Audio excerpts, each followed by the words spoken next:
That can't be right. Oh, but what if they're real after all? No, that can't be. But what if there's a chance? Greetings, miss.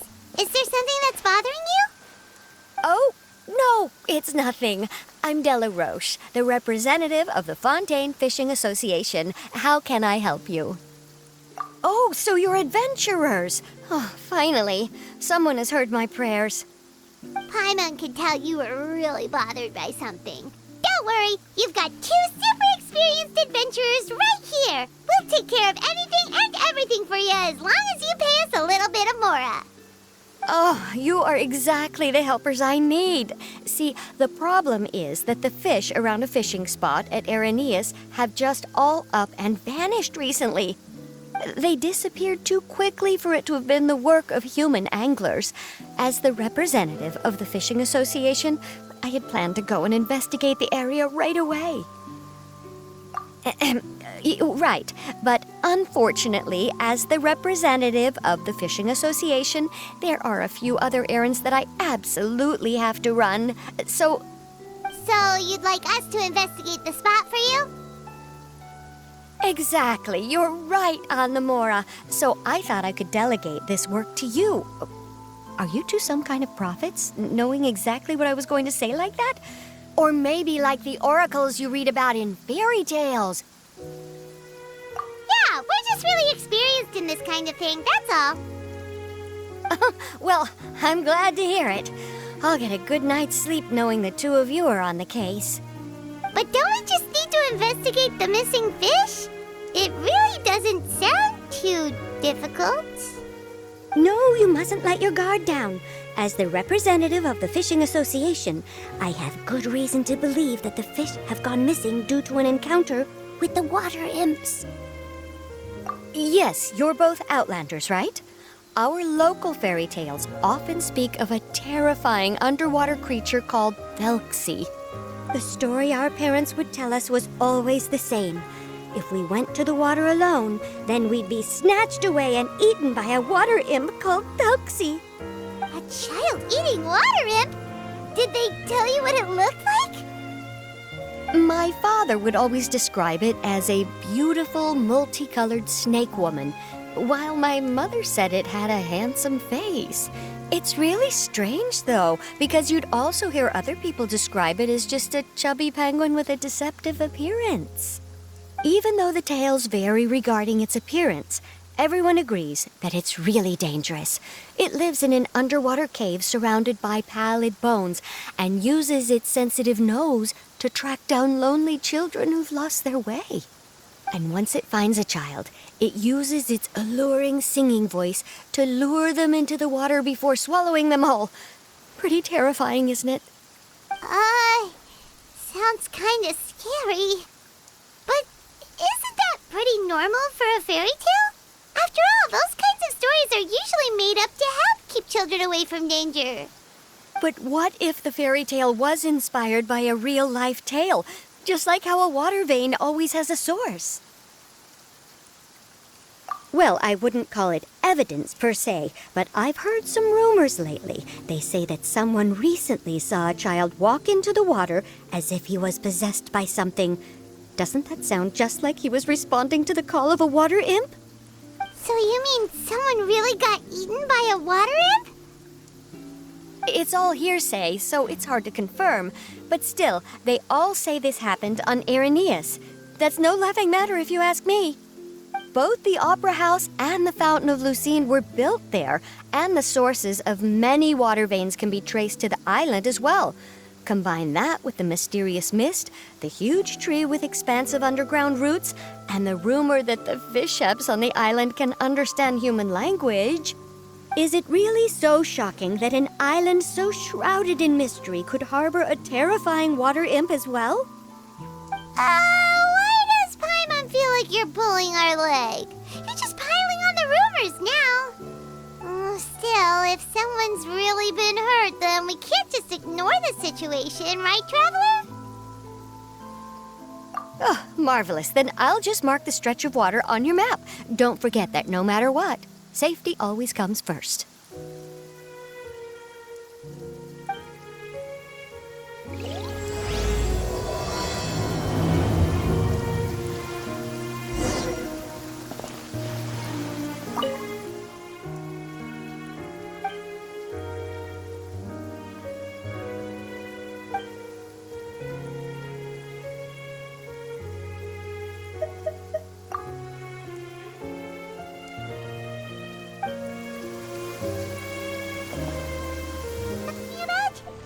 It looks really peaceful. Huh? Look, there's some footprints over there.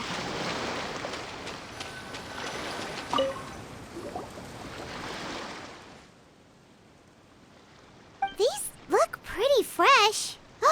Did the water imp get someone again? Let's look around and see if we can find anything else.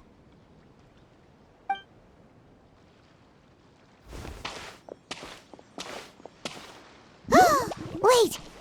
Did you hear something just now?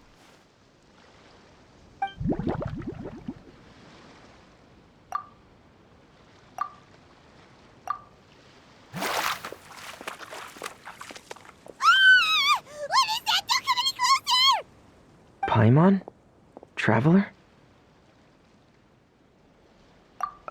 I'm sorry. I forgot I was still wearing this.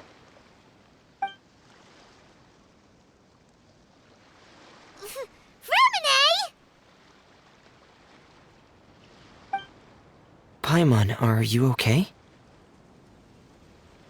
Paimon nearly mistook you for a water imp. Thank goodness it was just you wearing your helmet.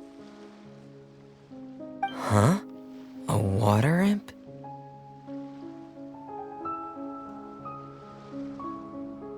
Telykse, you say? How surprising. Huh? You know that name too? Or do you know someone else is trying to investigate the water imp?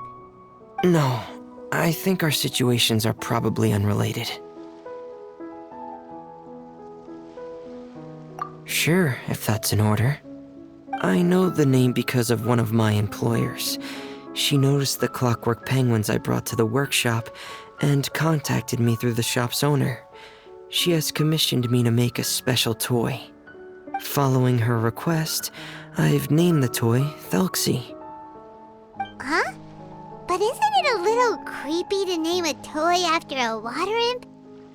Wait, hold on! Fremina, you never take commissions from other people! Yeah, but, she made a special request, but out of respect for her privacy, I can't really talk about it. It's alright though. She'll be coming over to check on my progress shortly, and I'll just tell her that you're two of my trustworthy companions.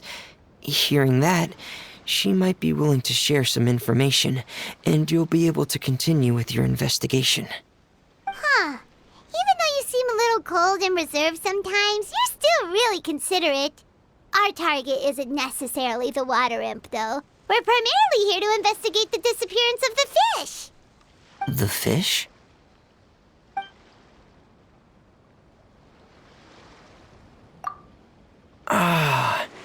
I think I may have connected the dots.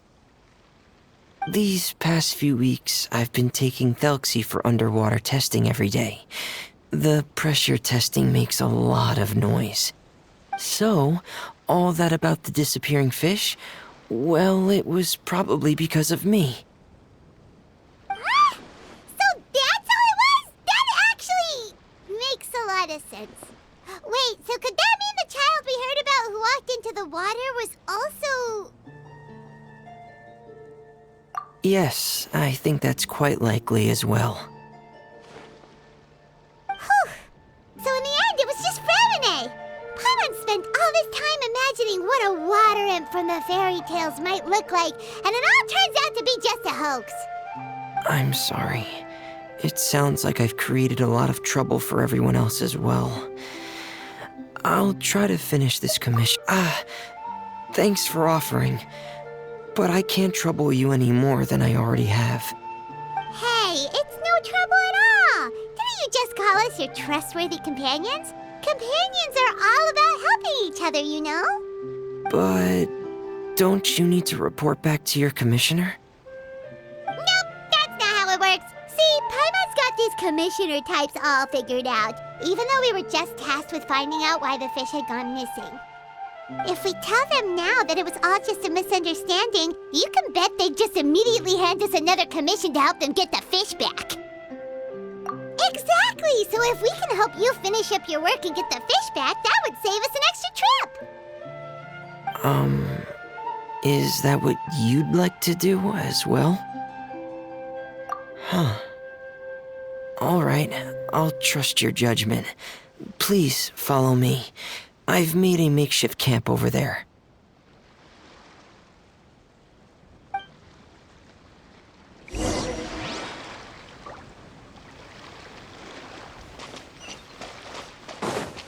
I've stored Telькси in the tent.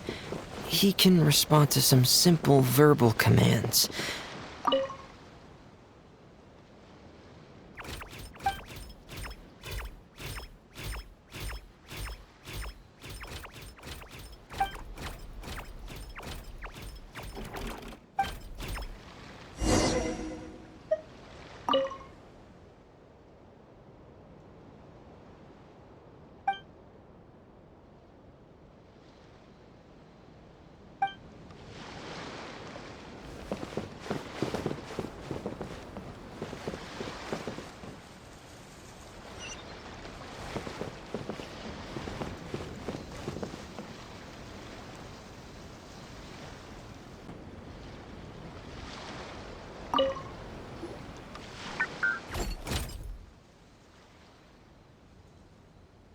So that's Fermine's version of Telksi.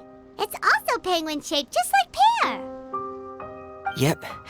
Had Telykси lived in Penguin Town, he'd probably have become great friends with Pear. It's not really anywhere famous or important. Don't worry about it. Hey, Telksi. Nice to meet you. Do you know how to say hello?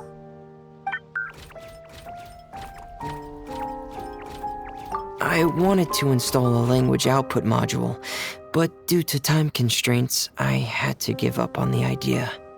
As it stands, Telykси can only output messages that were pre-written into its motherboard. I haven't given him the ability to convert those messages into discernible words, so he can't really talk to us just yet.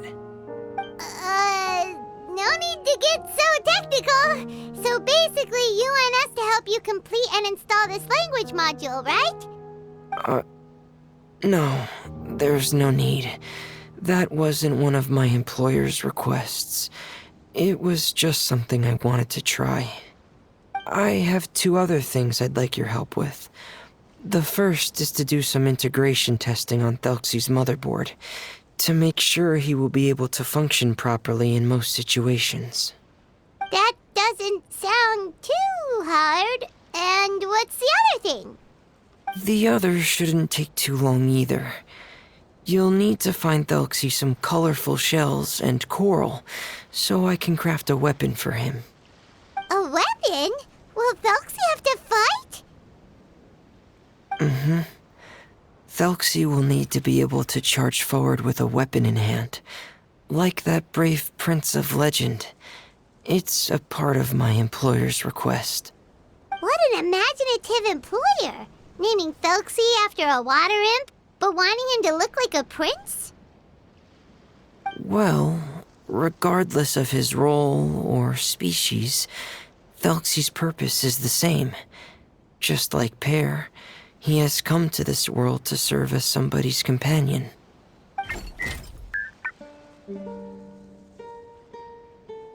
Whoa, Telksi just said something again! Could he understand what we were just talking about?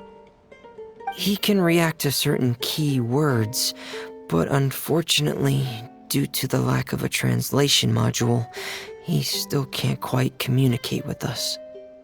That's a pity. But anyway, the most important thing right now is for us to get to work. maybe let's start by doing some testing on the motherboard. That sounds like something we can do here in the camp. Sounds good. The motherboard is on my workbench, so please follow me.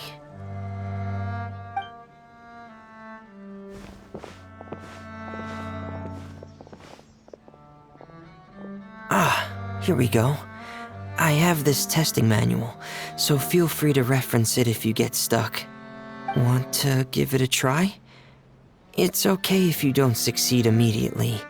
I've got a lot of backup boards just in case. Okay, knowing you, I'm sure you'll be able to figure it out.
You're doing well.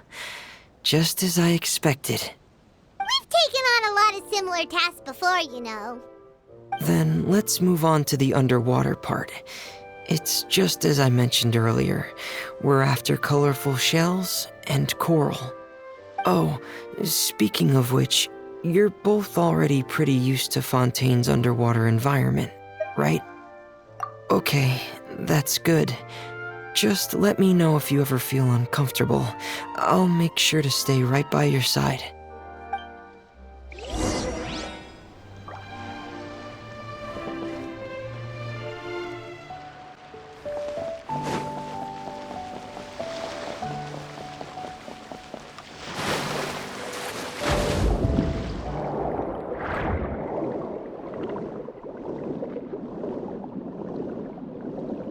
Should be right over there. We'll be able to find something that'll help us with our search. This is it. We call this thing an echoing conch. It can detect special reflection waves in the water to help us with all kinds of underwater exploration and excavation efforts. Here, try it. Did you notice any interesting places? The echoing conch should have detected some just now. Let's go check them out.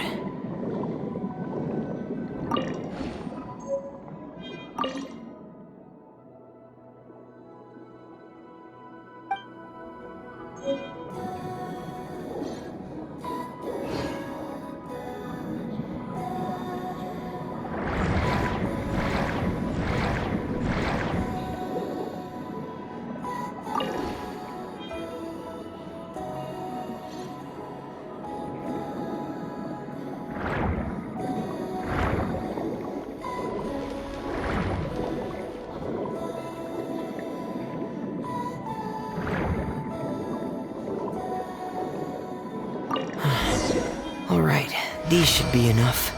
Let's head back to camp. Thank you for staying out here with me all this time.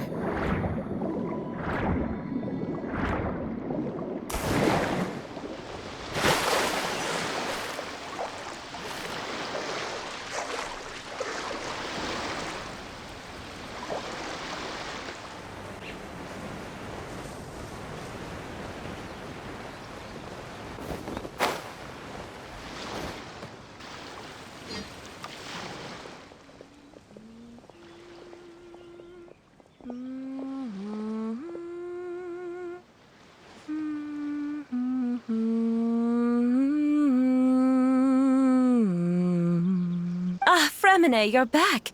I thought you might have been out diving. I'm sorry, Madame d'Estrée. I must have kept you waiting. I can report, though, that the construction of Telksy is going quite smoothly. There's no rush. I'm your employer, not your supervisor. And these two are... Oh, they're two of my trustworthy companions. They're here to help me work on Telksy. Yes, I see. I suppose it's only natural for someone responsible like you to have some reliable friends. It's really nice to meet you, Madame d'Estrée. Are you Fremine's employer? Paimon is Paimon, and this is the Traveler. Greetings, my new friends. Just call me Zuria. You are both so adorable.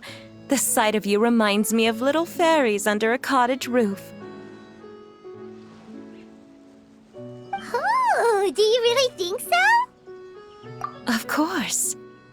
If my child had friends like you, then perhaps he wouldn't have become so obsessed with the tales of water imps. And I wouldn't have had to trouble Fremine here with this commission. Obsessed with the tales of water imps? Ah, so you don't know anything about my request yet? I would have thought Fremine had explained it to you already. Well, Fremine told us that it was a private matter, so he didn't want to just share it willy-nilly. I see. So Monsieur Fremine is even more discreet than I had thought. As you are assisting him with the project, I believe it'll be beneficial for you to learn more about its vision and history. But it would be quite impolite of me to simply pile all of my troubles on you without your permission. So, would you like to listen to my story? Sure, you can tell us anything. You've already said nice things about us, so we'll try our best to help you get through your troubles. Ah, what a lovely little fairy. Then let me think of a way to put my situation into words. I'm sure you're already familiar with the tale of the water imps, right? Simply put, parents came up with a story, painting water imps as scary abductors in an effort to convince their children to stay away from the water. My child is rather special, however. While most other children are terrified of Telksy, he's infatuated with him. Infatuated?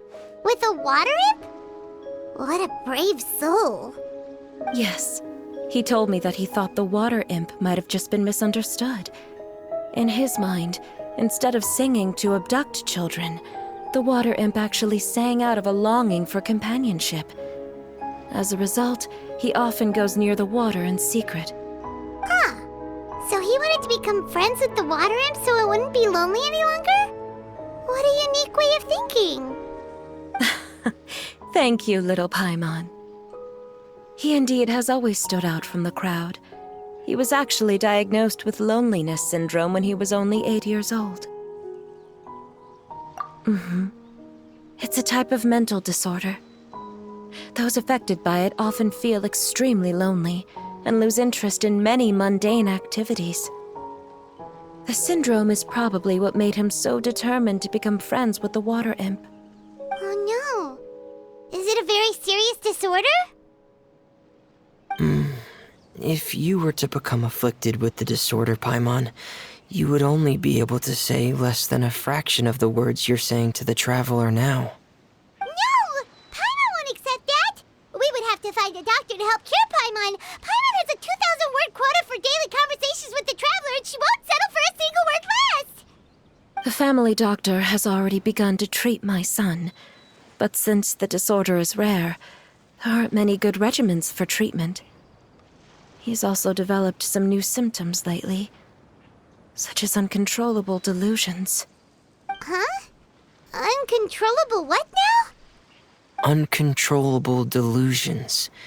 To put it simply, he can no longer differentiate between fantasy and reality, and spends all his time in his fantasy world. Then what is he seeing in his fantasy world? It's a dream that he often mentioned to me when he was younger. I've compiled what I could understand of his recent rambling. It goes a bit like this.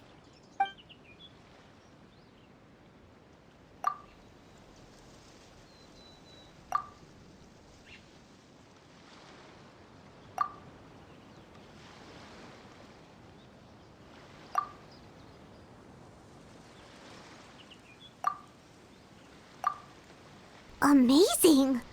Your son came up with all of this? He really crafted a lovely fairy tale world for Telksy. It's like a beautiful dream. But perhaps no beautiful dream can ever last long. You see, the story ended with a twist.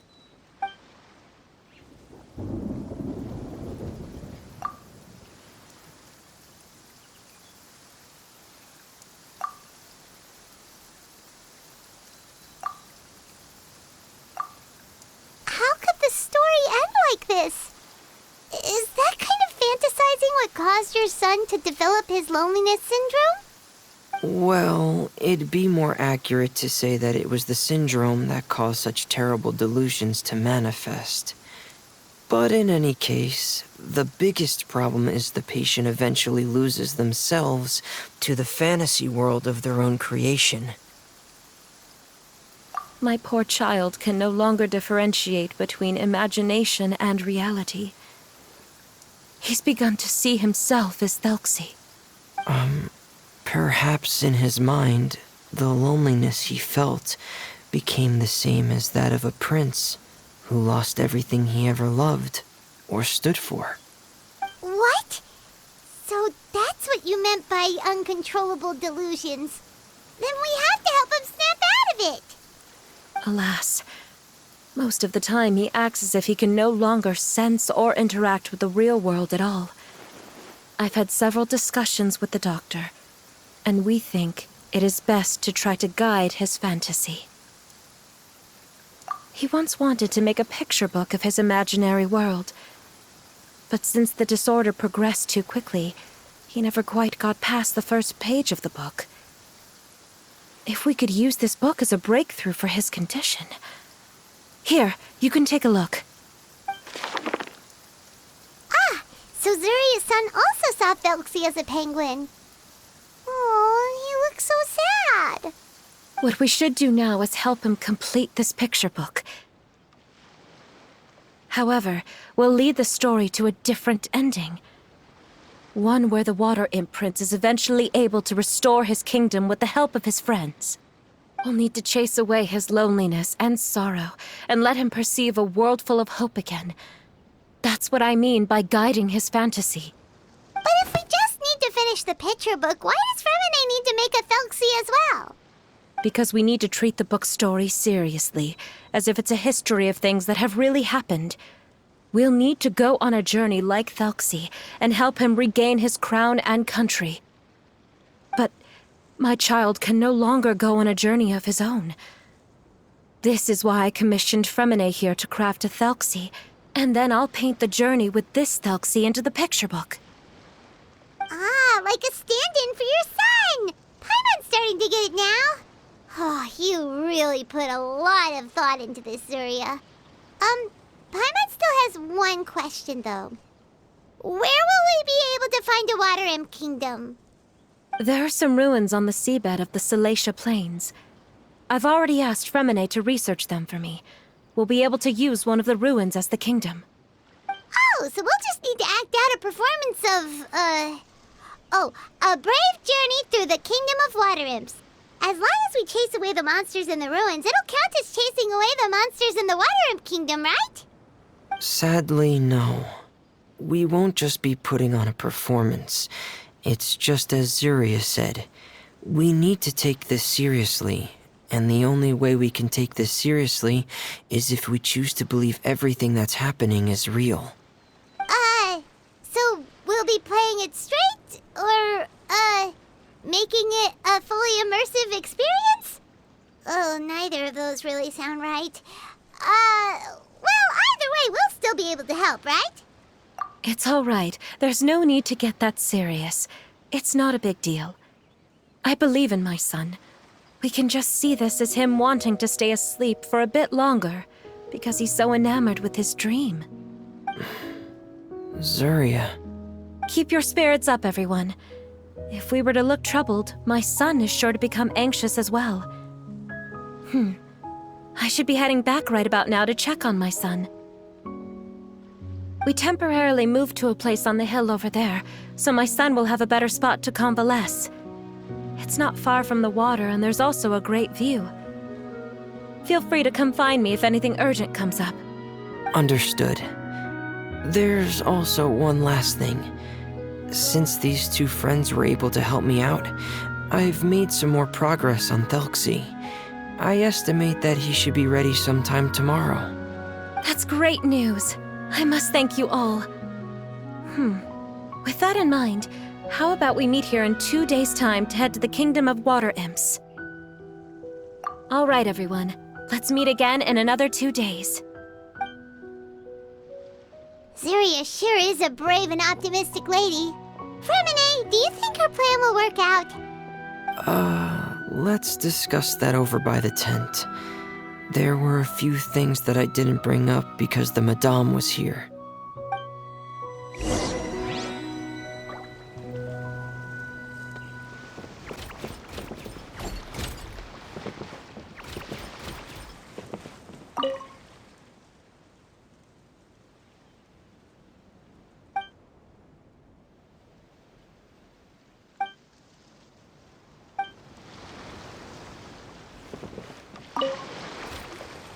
What is it, Fremine? What did you want to say? If you don't mind me asking, I would like the two of you to mentally prepare yourselves. This is the first time that you've met anyone with the syndrome, right? I know you two are both really strong and will do everything you can to help the child. But with the syndrome being the way it is, if things don't quite turn out as we wish, I hope you'll be able to accept the outcome and not put too much blame on yourselves. Fremine, why do you bring this up all of a sudden? Didn't we just promise Zeria that we'll be optimistic about everything working out? It's not that I'm not optimistic. It's just... So that's why you looked like you knew exactly what she was talking about. Wait, Fremine, don't tell Paimon that you also... No. Please don't misunderstand. I've never had it.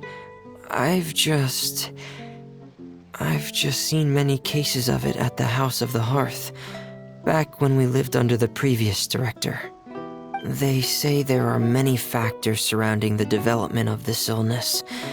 I've heard everything from hereditary factors and one's state of mind, to environmental factors and even ley line disorder effects. Some even say it could be caused by contamination from god remains.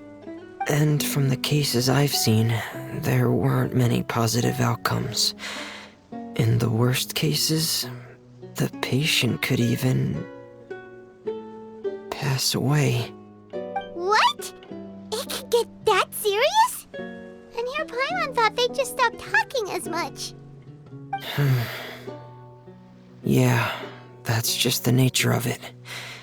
So if you'll find it difficult to cope with the worst case scenario, I would prefer that you back out right now. I don't want you to help only to feel like you failed. Yeah, that's right. Paimon's seen all of those things too. No matter how hard it might get, we won't be scared. Really? Then in that case, let's see this real-life fantasy adventure together to the end. Yeah!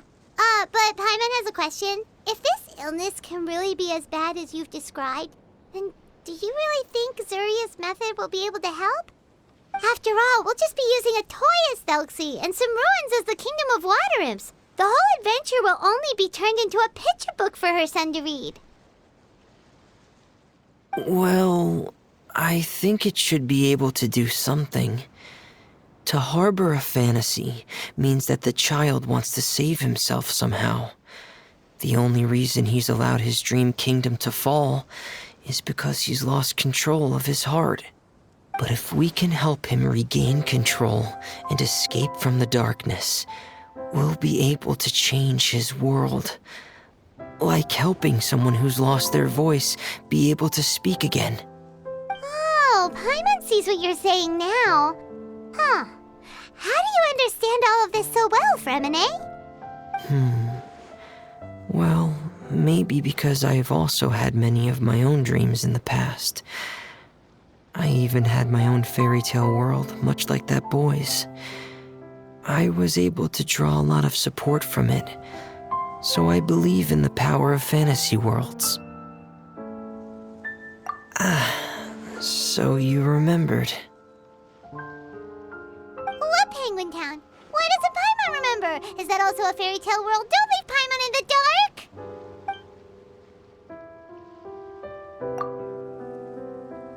Hey, why did you put that on?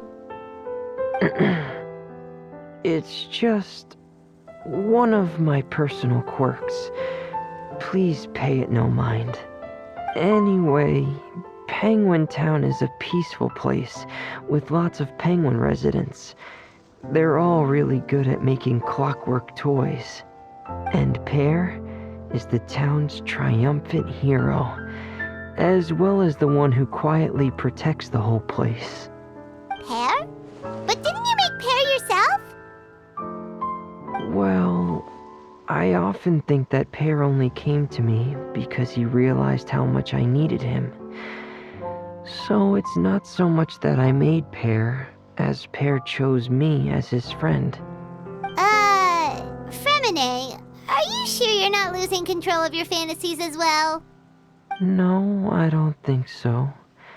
I can still differentiate between fantasy and reality.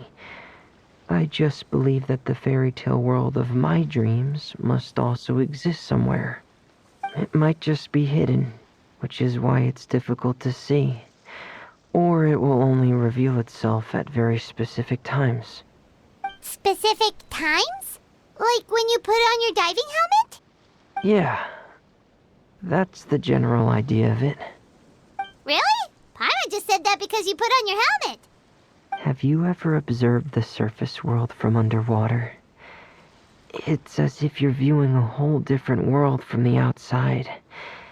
It's a very surreal feeling. Both alienating, but also as if you're being protected by something. I have a similar feeling when I put on my diving helmet. In those moments, it's possible to see some truly wondrous things, as if a fairy tale has become reality. It's almost like a sort of miracle. Really? Like a miracle? Well, if that's in order. Hey, don't you still need time to work on Telksi's weapon? We don't want to keep you from finishing your commission. Right.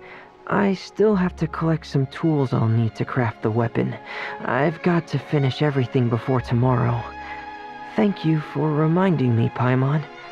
I'm sure there'll be other opportunities for you to try my helmet. Thanks for all of your help. I'll be off for now. Let's meet up here again in 2 days.